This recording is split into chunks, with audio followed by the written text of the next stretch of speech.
시간 함께 은혜 받으실 하나님의 말씀, 신약성경 디모데후서 2장 1절로 7절까지 말씀입니다.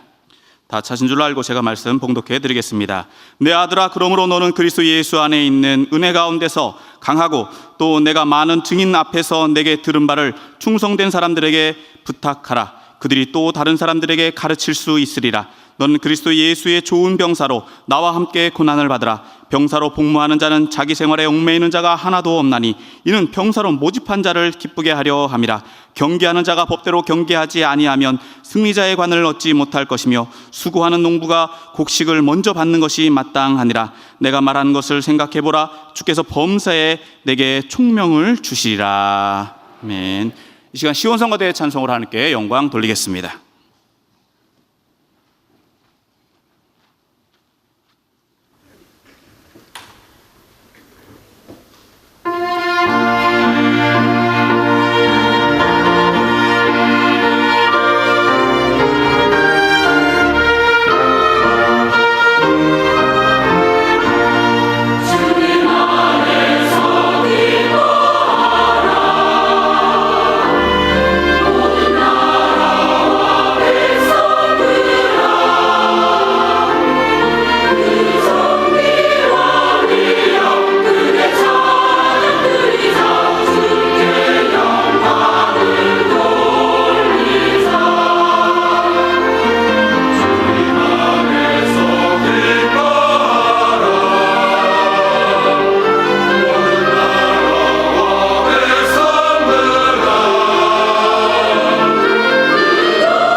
귀한 찬송으로 하나님께서 영광 받으신 줄 믿습니다. 이제 상희창 목사님 나오셔서 충성된 사람들에게 부탁하라 라는 제목으로 말씀 증거해 주실 때 큰 은혜 받으시길 바랍니다.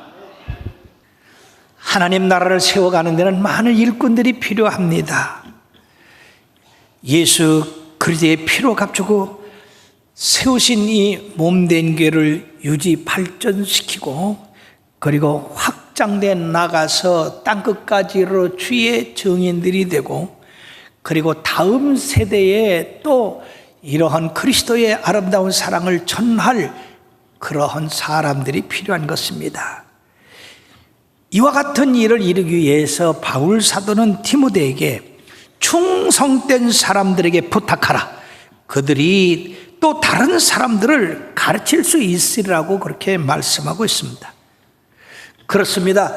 예수님의 그 거룩한 희생으로 세워진 이 교회가 2000년 동안 내려오면서 많은 핍박받았습니다.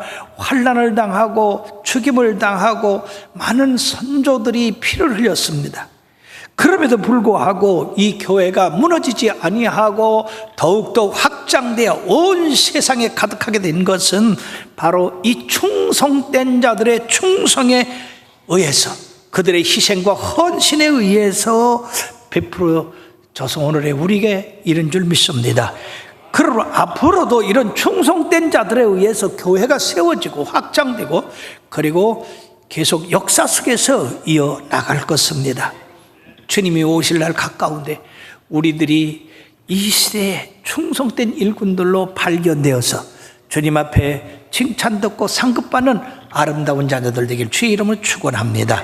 그렇다고 한다면 주 안에서 충성된 사람들이란 어떤 사람들인가? 첫째, 하나님을 섬기는 일을 제1로 삼는 사람입니다. 많은 사람들이 자기의 삶을 영위해 가면서 그 중심이 어디에 있는가에 따라서 충성된 일꾼이 될 수도 있고 그렇지 못한 사람이 될 수도 있는 것입니다. 충성된 일꾼이 되는 사람들은 하나님을 중심으로 하나님 나라를 먼저 구하는 사람들이다 하는 것입니다. 그러나 현 시대를 보면은 사람들의 삶이 편해지니까 점점 하나님을 뒷전으로 미루고 있습니다. 하나님을 섬기는 것보다는 돈 섬기는 게 더 바쁘고 쾌락이 바쁘고 직장일이 바쁘고 그리고 자기의 취미 생활에 바쁘고 그러므로 하나님을 섬기는 일이 점점 뒷전으로 물러나가서 교회가 점점 약해지고 있습니다. 이럴 때 우리들은 정신을 차리고 주님 섬기는 일에 최우선을 둬야 될 줄로 믿습니다. 성경은 분명히 우리들이 생을 살아가면서 어떤 우선순위를 가져야 되는가를 가르쳐주고 있습니다.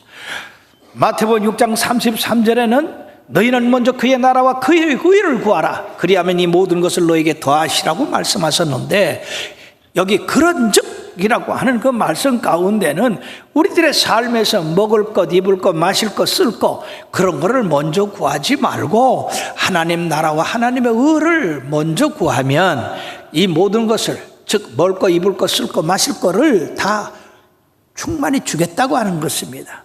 우리의 생에서 이처럼 삶의 순서가 바뀐 사람들이 얼마나 많이 있는가. 마치 어떤 임금님이 아들의 결혼 잔치를 위해서 많은 사람을 초청했습니다. 근데 그 초청받은 사람이 와야 할 그 시간에 나는 농사지러 가기 때문에 바빠서 못 가고, 나는 장사를 하기 때문에 바빠서 못 가고, 나는 결혼한 지 얼마 되지 않기 때문에 신부를 기쁘게 하기 위해서 못 가고, 그런 형상과 같지 않으냐. 사람들은 자기 생활에서 바쁜 것이 있으면 예배를 안 봐도 되는 줄 아는데 성경은 그렇지 않습니다. 하나님 섬기는 것, 주님 앞에 충성하는 것을 먼저 하라고 말씀하십니다. 그럴 때 일의 순서가 풀린다 그 말이에요. 주기도문에서도 이것을 가르쳐주고 있는데, 자, 마태복음 6장 9절 하반절에서 10절에 보면 하늘에 계신 우리 아버지여 이름이 거룩히 여김을 받으시며, 하나님이 먼저 이름의 그 거룩함을 받는 것이 먼저고 하나님 나라가 먼저 임하고 그리고 뜻이 하늘에서 이루어진 것 같이 땅에서도 이루어집니다. 먼저 하늘의 뜻이 이루어진 다음에 땅의 것이 이루어지는 겁니다. 우리가 먼저 하나님의 것을 구하여야 이 땅 것이 이루어진다 그 말이에요. 주님께서도 주기도문에서도 이것을 가르쳐주고 있는데 과연 우리의 삶에서 하나님 나라를 먼저 구하고 있는가? 너무나 많은 사람들이 일이 먼저인 줄 알고 사업이 먼저인 줄 알고 자기 일이 먼저인 줄 아는데 그게 아니에요. 충성된 사람은 하나님이 먼저예요. 하나님의 일이 먼저예요. 하나님 섬기는 것이 먼저예요. 그리고 충성이라는 그 말씀은 성경상에서 인간과의 관계나 직장과의 관계에서의 말씀이 아니라 하나님 섬기는 데에 대한 말씀으로 하나님을 섬기는 데 중심을 바쳐서 섬겨라고 하는 말씀입니다. 그러므로 오늘도 병사로 뽑힌 자는 그 뽑은 자를 기쁘시게 해야 되고 자기 생활에 얽매여서는 안 된다고 말씀하고 있습니다. 예수님께서는 나와 여러분들을 십자가의 군병으로 뽑으셨어요. 그러므로 우리는 주님을 기쁘시게 하는 삶을 살아야 될 줄로 믿습니다.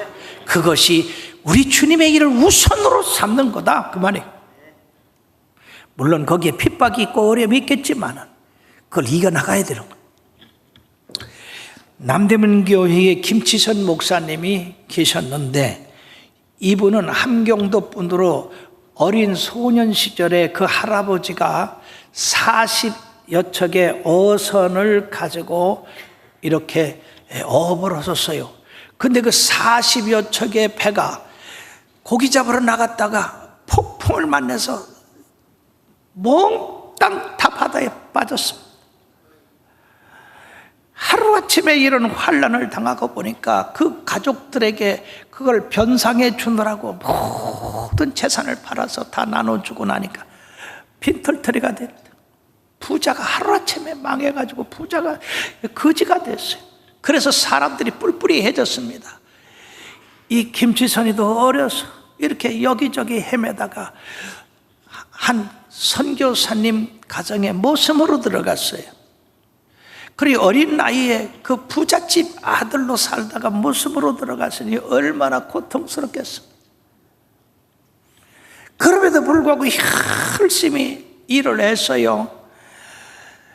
어느 때는 추운 겨울에 찬물로 빨래도 해야 되고 울기도 많이 울었습니다. 그렇지만 성실하게 일을 했어요. 그 선교사님이 이 김치선 씨를 시험하기 위해서 그 손 닿는 곳에 돈을 뒀어요. 그렇게 고통스러워도 그 돈에 손을 대질 않았습니다. 물질에 대한 시험을 했던 거예요. 그러니까 그 선교사님이 이 정직한 아이를 그냥 둬서는 안 되겠다 해가지고 서울로 데리고 와서 학교에 넣고 그 다음에 유학을 보내고 그 다음에 미국으로 보내가지고 공부를 시켜서 남대문 교회에 이렇게 목사님으로 심호하게 하셨습니다. 그런데 말이에요, 1950년 6월 25일 6.25 인민군들이 남침을 했지 않습니까? 그리고요, 그 인민군들에게 뭐라고 지령을 내렸냐? 저 남대문 교회 김치선 목사를 제일 먼저 죽여라. 그래가지고 3일 만에 서울이 함락되고 탱크가 이 목사님 사택 앞으로 들이닥쳤습니다. 거기서 장교가 나와가지고 권총을 빼들고 김치선 목사님을 죽이러 들어가 봤더니 이 목사님은 엎드려 기도하고 있었습니다. 기도하는 목사님을 차마 쏴 죽일 수가 없어가지고 성령님이 하나님 나라와 하나님의 의를 구하는 이 목사님의 그 모습을 통해서 이 장교의 마음을 감동시키므로 그 목사님과 사모님을 이끌고 따라와라. 그래가지고 남산 쪽으로 끌고 나가가지고 빨리 남쪽으로 도망쳐라. 그리고 얼마 후에 뒤를 돌아보니까 그 탱크로 목사님의 사택을 깔고 뭉개더라구만. 사랑하는 여러분들이요, 죽음을 각오하고 하나님 나라를 지키고 이루기 위해서 기도하는 이 목사님, 하나님이 그 죽음에서 건지셨고, 우리가 성경상에서 보더라도 다니엘은 왕 외에 어느 누구에게도 기도해서는 안 된다고 하는 그런 칙령이 내려왔음에도 불구하고 예루살렘을 향한 창을 열고 하루에 3번씩 기도했다고 했습니다. 그것으로 사자굴에 집어넣는 그러한 핍박을 받았지만은 하나님이 그 사자굴에서 건지셨어요. 사자들의 입을 막으셨어요. 천사들을 보내서 그 사자들의 입을 막았다고 했어요. 이 다리오 임금이 이 간신들에게 쏘은 걸 알고 그 간신들을 잡아다 식구들까지 다 그 사자굴에 집어넣었더니 그들이 말해요, 그 땅에 닿기도 전에 사자들이 전부 삼켜버렸다고 그랬습니다. 성경은 뭐라고 말씀하느냐, 이 다니엘은 하나님을 믿고 의지했기 때문이라. 사랑하는 여러분들이요, 주 안에 죽고자 하는 자는 사는 법입니다. 그러나 자기를 위해서 살고자 하는 자는 성경에 자기 목숨을 잃는다고 말씀했어요. 여러분이요, 충성된 자가 됩시다. 하나님 나라와 하나님의 의를 먼저 구하는 우리들 되기를 바랍니다. 두 번째는 마음을 다하여 하나님을 사랑하는 것이 충성된 자의 모습이다 하는 것입니다. 어떻게 우리의 믿음의 열조들이 자기 생명이 귀한 걸 알지를 못하고 기꺼이 주님을 위해서 목숨을 내놨습니까? 그들의 순교의 피가 오늘날 교회에 이 반석이 된 것입니다. 기초가 됐습니다. 그것은요, 두 가지입니다. 하나님이 사랑하라고 명령하셨기 때문이요, 그 사랑을 깨달았기 때문입니다. 신명기 4장, 신명기 6장 4절 5절에 보면 이스라엘아 들으라, 우리 하나님 여호와는 오직 유일한 여호와시니 너는 마음을 다하고 뜻을 다하고 힘을 다하여 네 하나님 여호와를 사랑하라. 또 신약에서는 목숨까지도 바쳐서 사랑하라고 말씀하고 있습니다. 계시록 2장 10절 하반절에는 네가 죽도록 충성하라, 그리하면 내가 생명의 멸관을 네게 주리라. 여러분, 이 말씀은 충성하다가 죽어도 괜찮다는 의미예요. 죽기까지 충성하라는 게 아닙니다. 그렇기 때문에 이 말씀대로 우리의 믿음의 열조들이 주님을 사랑하는 그 사랑 때문에 기꺼이 말씀을 지키고 하나님 나라를 세우기 위해서 그 목숨을 내놓은 것입니다. 아가서 8장 6절에는 사랑은 죽음보다 강하다. 우리가 주님을 사랑하면은요, 주님을 위해서 죽음을 두려워하지 않는다 그 말이에요. 왜? 사랑이 더 크기 때문에. 그러므로 이것은 우리들에게 시작된 것이 아니라 하나님으로부터 시작된 것이에요. 요한복음 3장 16절에 뭐라고 했습니까? 하나님이 세상을 이처럼 사랑하사 독생자를 주셨으니 이는 저를 믿는 자마다 멸망치 않고 영생을 얻게 하려 함이라. 죄로 말미암아 죽을 수밖에 없는 우리를 영생에 이르게 하기 위해서 대속물로 그 하나님의 아들을 주셨는데, 그것이 사랑이 아니고 뭐냐? 하나님이 먼저 우리를 사랑하시니 우리가 하나님을 사랑하는 것이 당연한 것입니다. 다 같이 한번 요한복음 3장 16절을 외워보십시다. 시작. 이 독생자를 주셨으니 이는 저를 믿는 자마다 멸망치 않고 영생을 얻게 하려 함이라. 이 자리에 모인 여러분, 이 말씀을 듣는 모든 분들, 예수 그리스도를 믿는다면 여러분들이 멸망치 않고 영생에 다 들어가는 줄 믿으시기를 바랍니다. 자, 그렇다고 한다면 하나님이 이처럼 사랑하라고 명령하셨고 내가 너희를 사랑하였으니 너희들도 나를 사랑하는 것이 마땅하지 않냐? 그러므로 이 말씀에 감동을 받은 사람들, 그 사랑이 웬일인가, 웬 사랑인가, 웬 은혜인가 한 사람들이 목숨을 걸고 주님을 사랑함으로써 그 충성됨이 오늘날 우리에게까지 이르렀고, 우리들도 그런 사랑을 가지고 주님을 섬김으로써 그 사랑이 또 우리의 후대들까지 물려지게 될 줄로 믿습니다. 그렇다고 볼 때 하나님 앞에 가장 충성된 자는 누구냐? 하나님의 아들 예수 그리스도시다 그 말이에요. 예. 왜냐하면은요, 인류를 위해서 네가 십자가를 져야 되겠다, 예, 그렇게 하겠습니다. 그리고 그 사명을 감당하셨어요. 뭔가 가치가 있다고 한다면 우리가 우리의 모든 것 다 드려도 괜찮죠. 그러나 과연 여러분들이요, 우리 같이 하잘 것 없는 우리들을 위해서 하나님의 아들이 목숨을 내놓는다는 거, 이거 그런 가치가 있습니까? 그럼에도 불구하고 목숨을 내놓으셨어요.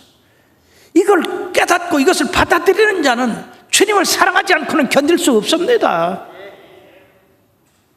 어떻게 해서 나 같은 죄인을 위해서 그 고귀한 생명을 버렸냐, 그 보혈의 피를 흘렸냐? 그렇다고 한다면 내가 주님 위해서 목숨 바친들 뭐가 아깝겠느냐?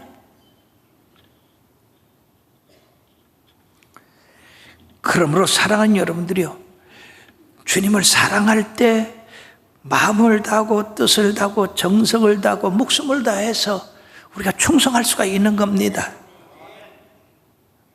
이런 사람들은 주님을 섬겨가는데 조금 더 피곤하거나 조금 더 어려움이 없어요. 왜? 속에서 사랑이 끓어오르기 때문에. 피곤한 걸 몰라요. 늘 기쁘고 늘 주님과 함께 하기를 바라고 늘 찬송하고 늘 성경 말씀 묵상하고. 야곱이가 외삼촌 댁에서 7년간 모습 살았는데 그 7년을 수일같이 여겼다고 그랬어요. 어떻게 해서 7년을 수일같이 모습 살면서 여겼습니까? 그는 라헬을 사랑했기 때문에. 성경이 그랬습니다. 야곱이 라헬을 사랑함으로 7년을 수일같이 보냈더라. 우리가 예수님을 사랑할 때 우리의 모든 수고도 어려움도 이게 순식간에 지나가는 것 같이 그렇게 기쁘고 즐거운 겁니다. 베드로가 주님으로부터 질문을 받았죠. 요한의 아들 시몬아, 네가 이 모든 사람들보다 나를 더 사랑하느냐? 주여 그라하오이다. 내 양을 먹이라. 똑같이 두 번째 질문했습니다. 주여 그라하오이다. 내 양을 쳐라. 세 번째 물었을 때 이 베드로가 생각나는 게 있어요. 자기가 주님을 위하여 죽는 자리까지 가겠다고 한 그 맹세가 불과 몇 시간 후에 무너졌기 때문에 그 일이 떠올랐던 겁니다. 주님을 사랑하지 않아서가 아니라 육신이 약해서 굴복을 한 거예요. 그렇기 때문에 주여 당신이 아시나이다. 내가 주님을 사랑하는 줄. 그 밤에 그 몸부림치며 회개했던 그것이 떠올랐을 것입니다. 주님이 내 양을 먹이라고 하시면서 네가 이제 젊었을 때는 임의로 댕길 수 있으나 나이가 들어서는 사람들이 너를 붙잡아다가 십자가에 매달 거라고 했습니다. 베드로는요, 이 세상 살면서 열심히 교회를 섬겼어요. 성도를 섬겼어요. 하나님 나라를 확장시켰습니다. 그리고 십자가에 못 박힐 수 없다. 나는 우리 주님 같은 그러한 모습으로 죽을 수 없다. 나를 거꾸로 십자가에 못 박아라. 그래서 거꾸로 십자가에 못 박힌 그러한 이야기가 전해 내려오고 있습니다. 충성하면 하나님의 일을 하게 되고 하나님을 사랑하면 직분이 맡겨지게 되는 것입니다.